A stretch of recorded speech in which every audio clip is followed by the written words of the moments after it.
James, an invalid male, arrived at a roadside café in a small town, a stark, desolate stretch of land where the world seemed to have forgotten the meaning of compassion.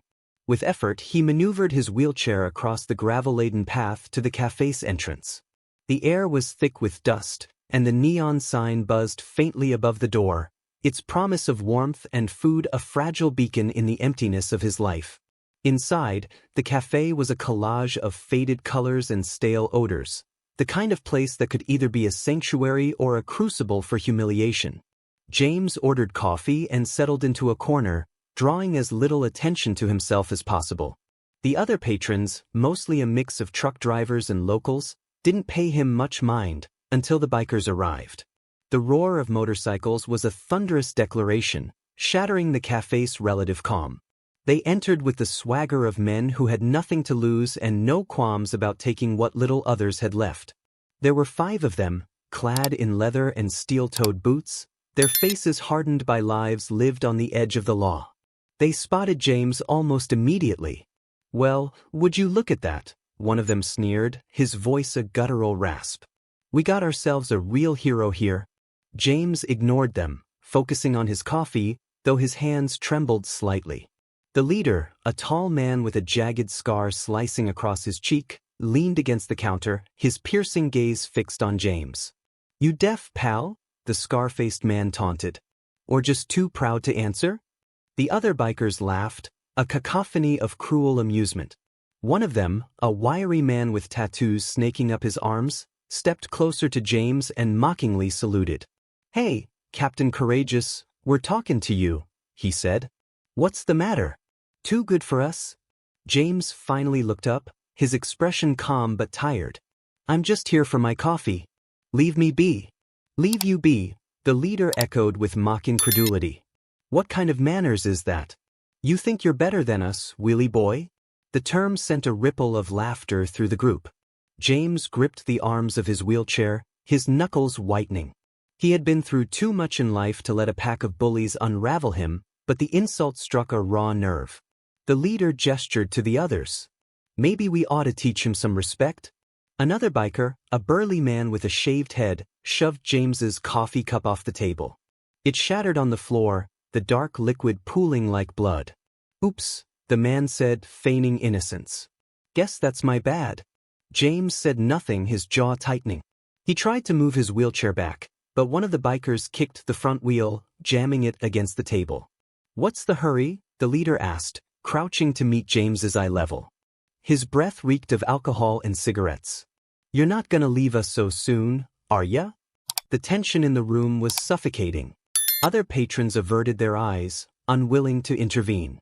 The waitress behind the counter froze, her hands trembling as she held a pot of coffee. "Please," James said quietly. "Just let me go." "Let you go?" the wiry biker laughed. "You hear that, boys? He's begging now." The leader's smirk widened.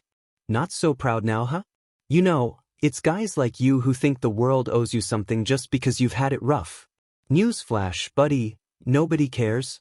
The burly biker leaned down and grabbed James by the collar of his jacket. "What you gonna do, huh? Cry for help?" James didn't respond, but his eyes burned with a quiet defiance that seemed to unnerve the man for a split second.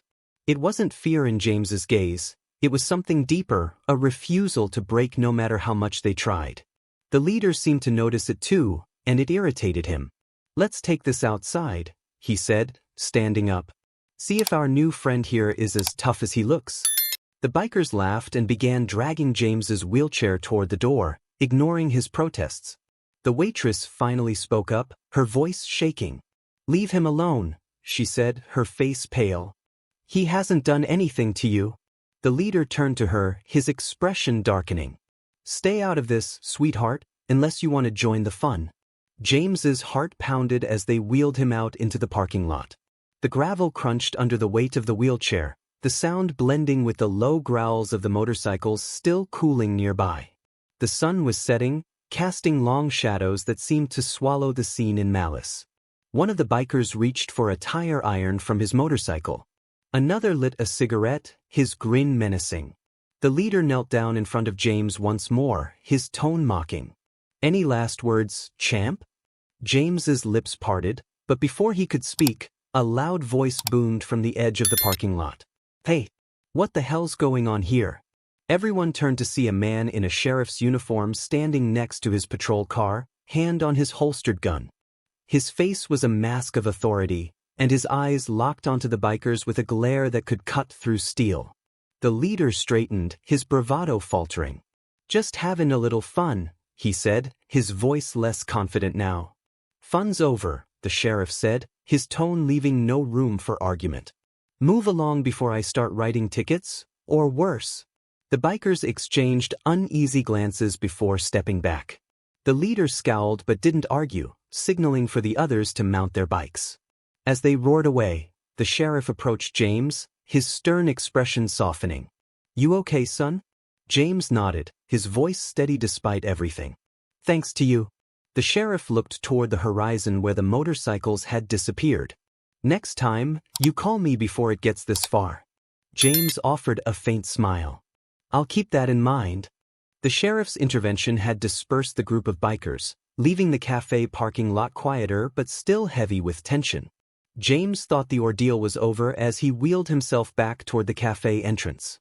His coffee was spilled, his pride bruised, but his resolve remained unbroken. As he approached the door, a shadow fell over him. Clint, one of the bikers, had not left with the others. Clint was a wiry man with a sun-weathered face and a dangerous glint in his eye. His heavily tattooed arms crossed over his chest, and a sneer twisted his lips. He positioned himself squarely in James's path, his boots scuffing the gravel as he shifted his weight deliberately. "Not so fast, hero," Clint drawled, his voice dripping with venom. "You think you're better than us because the sheriff came to save your sorry ass?" James stopped his wheelchair, his hands resting lightly on the controls. His expression was calm, measured. "I just want to go back inside." Clint barked a laugh, loud and cruel. "Back inside? You mean to that dump where people like you belong? Or maybe they'll wheel you out the trash chute when you're done." James felt the words like daggers, but he refused to let them show on his face. "I don't want trouble." "Trouble? Oh, you've got trouble, buddy." Clint stepped closer, his shadow looming over James. Behind them, a few cars had pulled up, the drivers honking impatiently as Clint's motorcycle sat in the middle of the parking lot, blocking the entrance. Clint ignored them, his focus solely on James. The honking seemed to irritate Clint further. He turned to one of the drivers, a middle-aged man leaning out of his truck window. "Mind your damn business before I make you regret it," he barked. The driver wisely rolled up his window, shaking his head but saying nothing. Clint turned back to James, his sneer deepening. "You think you're some kind of saint? Sitting there all high and mighty, looking down on people like me. You're nothing but a cripple." The slur hung in the air, sharp and ugly. James's jaw tightened, but he kept his voice steady. "I'm not looking down on anyone. Just let me through." Clint crouched to James's level, bringing his face close enough that James could smell the stale beer on his breath.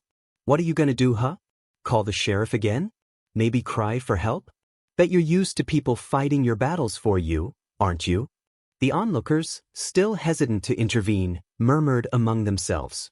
A young couple whispered to each other, glancing nervously at Clint's menacing figure. The waitress from earlier stood at the cafe door, her hands gripping the frame as if she wanted to run out but didn't dare. Clint's sneer twisted into something darker. "You know what your problem is? People like you think you deserve special treatment. Handouts, pity, the works. But me?" He jabbed a finger into his chest. "I've worked for everything I got. No one's handing me a damn thing." James met Clint's gaze, his voice calm but firm. "Sounds like you've got a lot to prove." The words hung in the air, and for a moment, it seemed as if Clint might explode. His face darkened, and his hands clenched into fists. He glanced around, noticing the small crowd that had gathered. He smirked, as if relishing the attention. "You hear that, folks?" Clint called out, his voice loud and mocking. "This guy thinks he's better than me. Better than all of us. Just because he's got a fancy wheelchair and a badge to protect him." James's composure didn't waver. "I never said I was better than you. But I'm not going to sit here and let you humiliate me just to make yourself feel big." Clint's sneer faltered for a split second, but his bravado quickly returned. He grabbed the armrest of James's wheelchair, leaning in close. "You think you've got guts, huh? Let's see how brave you are when I tip this thing over." The crowd gasped and someone shouted, "Leave him alone." But Clint didn't flinch, his grip tightening. James locked eyes with him. "You can try, but it won't make you a bigger man." For a moment, the parking lot was silent except for the faint hum of traffic in the distance. Clint's face twisted in frustration, his knuckles white on the wheelchair's armrest. Finally, he shoved the chair roughly but didn't tip it. "You're not worth it," Clint spat, standing up and stepping back. He turned to the crowd, his voice dripping with sarcasm. "Y'all can have your little hero back. But don't think this is over." With that, Clint climbed onto his motorcycle, revving the engine loudly as if to assert his dominance. He sped off, leaving a trail of dust and tension in his wake. James exhaled slowly, his hands steadying the wheelchair's controls. He glanced at the waitress, who had finally stepped forward, her face pale but determined. "You okay?" she asked softly. "I'm fine," James said, his voice calm despite the adrenaline still coursing through his veins. The sheriff's patrol car returned just then, its lights flashing. The officer stepped out, his eyes scanning the scene. "What happened?" James shook his head. "Just someone looking for attention." The sheriff frowned but nodded. "You need an escort?" "No," James said, his tone resolute. "I can handle myself." The sheriff nodded, tipping his hat before heading back to his car. The crowd began to disperse, their murmurs fading as James rolled back into the café. The waitress followed him, her gaze filled with a mix of admiration and worry. "That was brave," she said as she poured him another cup of coffee. James offered a small smile, his voice steady but weary. Sometimes bravery is just about not letting them win. The café fell into an uneasy silence as James settled back into his wheelchair, taking a slow, steady breath. His hands moved to his phone, pulling it from his jacket pocket with a calm precision that seemed out of place given the tension that still hung heavy in the air. The bikers, though some had already begun to mount their motorcycles, paused to watch him. Clint, who had returned after a few moments of sulking near his bike, narrowed his eyes suspiciously. "What are you doing there, hotshot?" Clint sneered, taking a step closer. His voice was loud enough to draw the attention of the others. "Calling for backup?" James didn't respond immediately. He pressed a button, and the phone's screen illuminated his face. His expression was unreadable, his calm demeanor somehow unsettling. He raised the phone to his ear. "Yeah," James said into the phone, his voice even and measured. "I've got a situation." The words were simple, but the way he said them sent a ripple of unease through the group of bikers. Clint's smirk faltered, and one of the others, a younger man with a shaved head and jittery hands, cast a nervous glance at the others. "Who you talking to?" Clint demanded, his tone more forceful now. He tried to step closer, but James raised a hand in a halting gesture, his eyes never leaving the horizon beyond the parking lot. James ignored him, speaking again into the phone. "Parking lot. Roadside café just outside town." "No, nothing too serious, just a group looking for trouble." Clint's face darkened, and he took another step forward, his boots crunching loudly on the gravel. "You think you're funny? Who the hell are you calling?" James's gaze shifted to Clint, calm and unwavering. "I think you'll find out soon enough." The cryptic response sent a chill through the group. The younger biker muttered something under his breath, his eyes darting nervously toward the road. The others shifted uncomfortably, their bravado starting to waver. "Man's just bluffin'," Clint said, though his voice lacked its usual confidence. "Ain't nobody comin' for him." James hung up the phone, tucking it back into his jacket pocket with deliberate care. "We'll see," he said simply. The bikers exchanged uneasy glances. The waitress, still watching from the doorway, bit her lip, unsure whether to stay or retreat inside. The other patrons had mostly cleared out, but a few lingered in their cars, watching from a distance. "What, you call the sheriff again?" Clint barked, though there was a hint of uncertainty in his voice now. "Think he's gonna save your ass twice in one day?" James leaned back in his chair, his hands resting lightly on the armrests. "You're awfully worried for someone who thinks I'm bluffing." The word struck a nerve. Clint's jaw clenched, and his fists tightened at his sides. "You're playing a dangerous game, pal?" "No," James replied, his voice calm but firm. "You are." For a moment, nobody moved.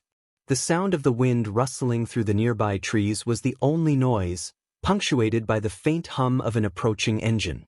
The bikers froze, their heads turning toward the road as the noise grew louder. It wasn't a patrol car. It was a black SUV, its windows tinted and its engine growling like a beast. It pulled into the lot slowly, deliberately, the tires kicking up small clouds of dust.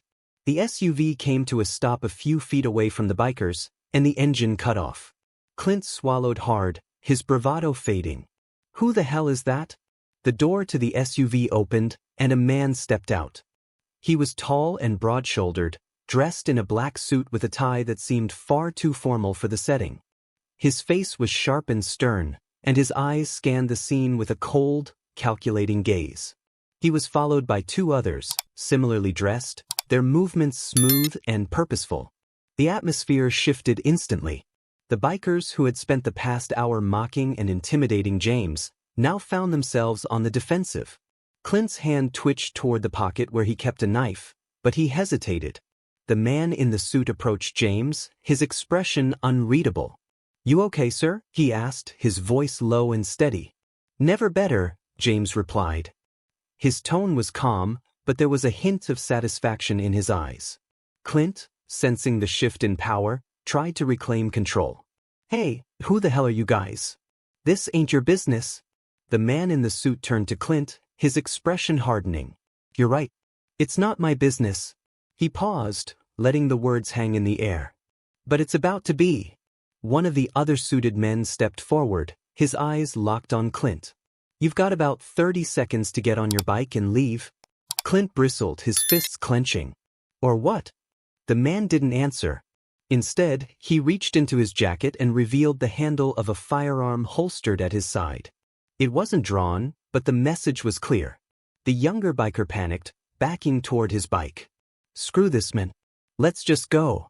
"Shut up." Clint snapped, but his voice cracked, betraying his fear. The man in the suit took a step closer, his eyes narrowing. "You've got 10 seconds?" The bikers hesitated for a moment longer before the tension broke. One by one, they scrambled onto their motorcycles, their earlier bravado evaporating. Clint lingered for a moment, glaring at James as if trying to reclaim some shred of dignity. "This ain't over," Clint spat, pointing a finger at James. But his words felt hollow, and he knew it.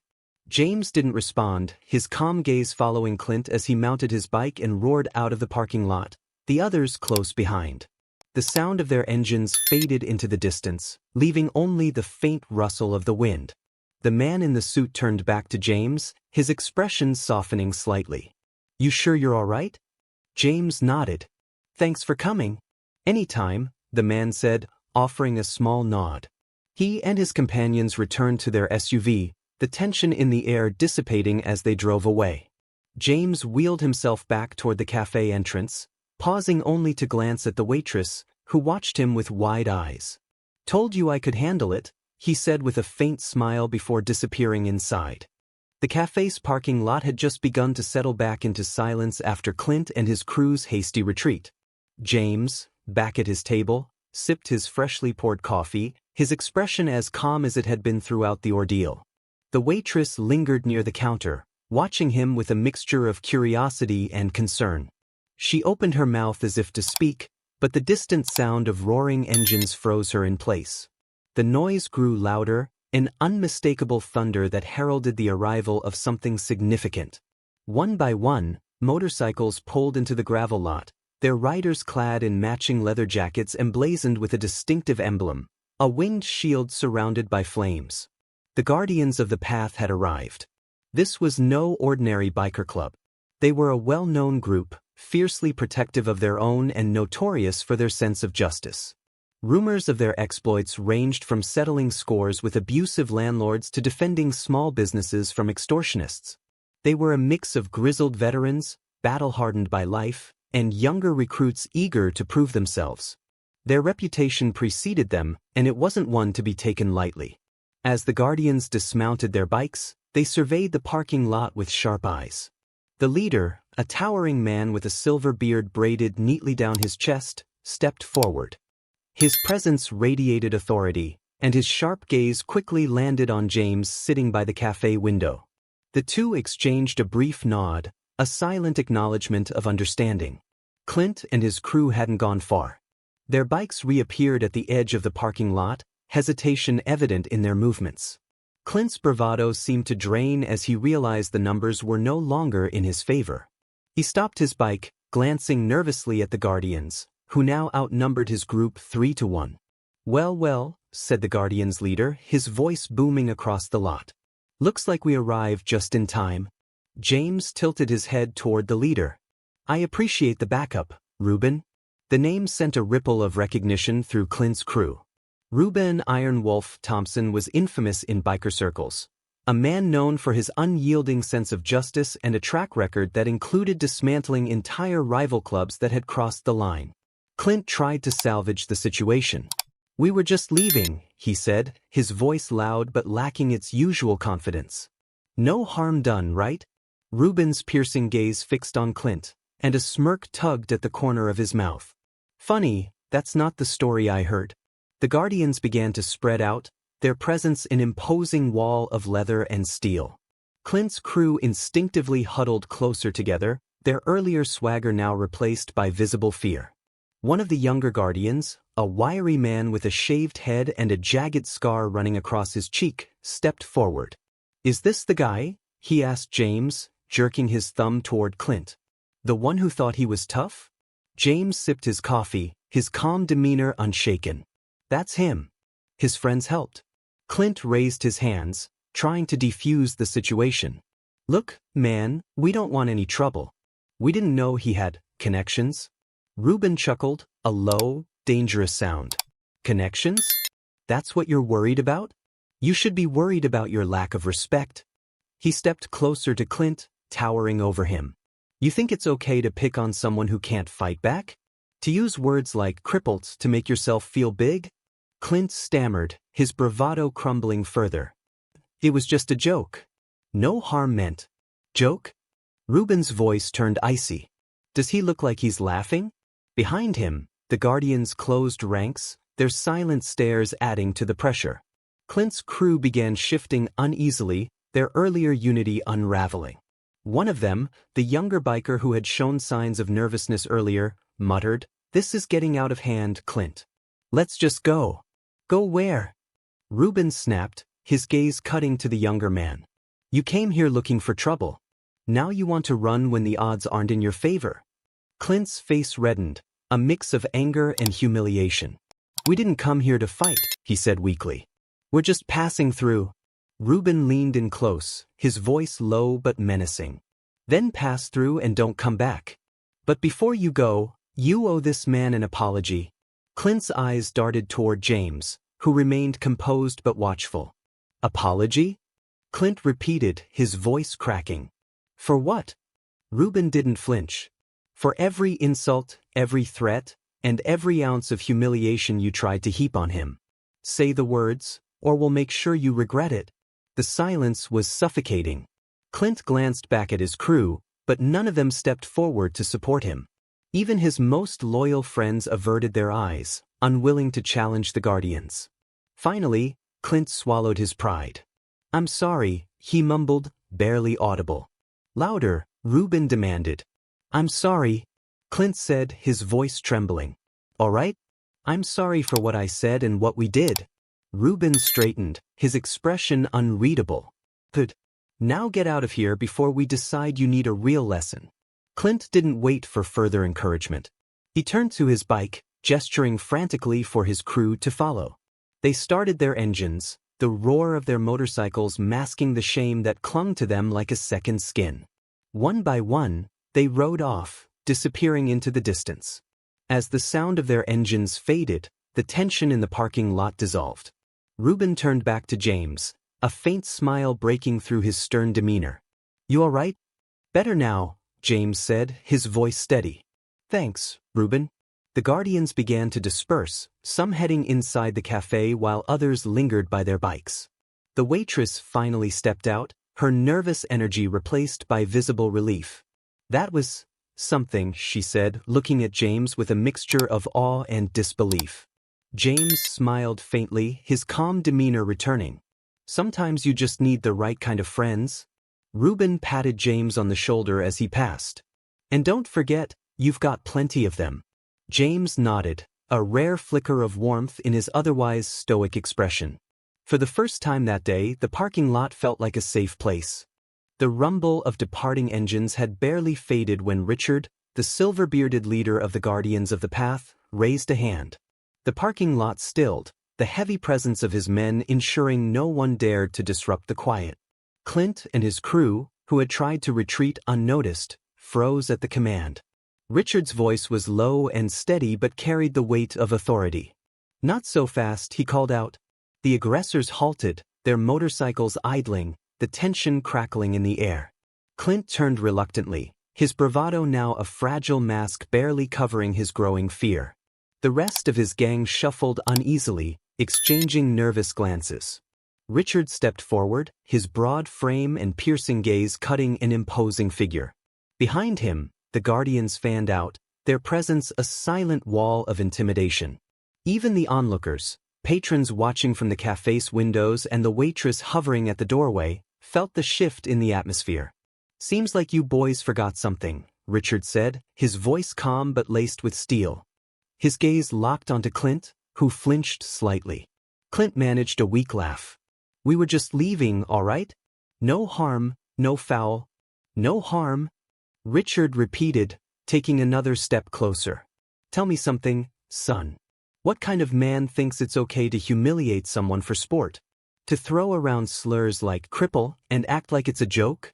Clint's jaw worked soundlessly, his face a mixture of anger and embarrassment. He glanced at his crew for support, but they all avoided his eyes. Even the young, jittery biker who had been the first to suggest leaving looked away, unwilling to challenge the silent judgment radiating from the Guardians. You think you're tough, don't you? Richard continued, his voice steady and cutting. But I see through you. You're just a coward who hides behind a pack. The words hung in the air, heavy and unforgiving. Clint's bravado crumbled further, his hands clenching and unclenching as he struggled to find a response. You've got two options, Richard said, crossing his arms. One, you get on your bikes and leave, never to pull a stunt like this again. Two, you apologize, properly, to the man you tried to humiliate and prove you've got a shred of decency left. Apologize? Clint spat, though his voice lacked its usual venom. To him? He jerked his chin toward James, who sat calmly in his wheelchair, his expression unreadable. Yes, to him, Richard said, his tone brooking no argument. And I'd think carefully about your next words, son. You don't want to make things worse for yourself. The Guardians closed ranks slightly, their silent presence a tangible threat. One of them, a heavily tattooed man with a shaved head, cracked his knuckles deliberately. Clint's crew shifted nervously, the weight of the moment pressing down on them.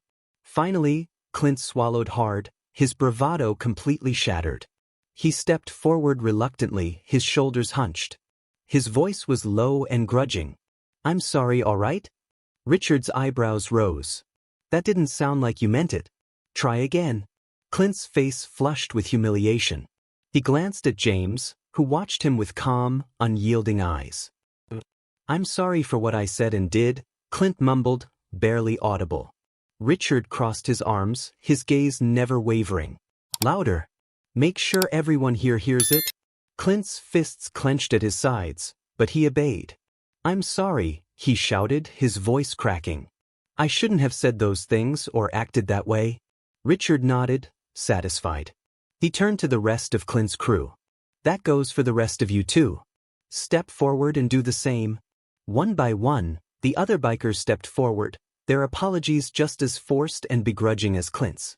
Each one avoided meeting James's eyes, their humiliation plain for all to see. When the last of them had apologized, Richard spoke again, his tone firm but final. Now get out of here. And let me make one thing crystal clear. If I hear about you pulling this kind of stunt again, you'll wish it was just words coming your way. Understand? Clint and his crew nodded quickly, their fear palpable. Without another word, They mounted their bikes and roared out of the parking lot, the sound of their engines fading into the distance. As the tension in the air dissipated, Richard turned back to James, his stern expression softening slightly. "You good?" James nodded, his voice calm. "Better now." "Thanks, Richard." The waitress finally stepped out of the cafe, her hands trembling slightly as she approached. "That was intense," she said, her voice barely above a whisper. Richard offered her a small smile. "Just doing what needed to be done." James looked at Richard, a rare flicker of gratitude in his eyes. "I owe you one." Richard chuckled, clapping James gently on the shoulder. "You don't owe me anything, James. We look out for our own." The guardians began to disperse, some heading inside the cafe while others lingered near their bikes. The waitress handed James another coffee, her hands steadier now.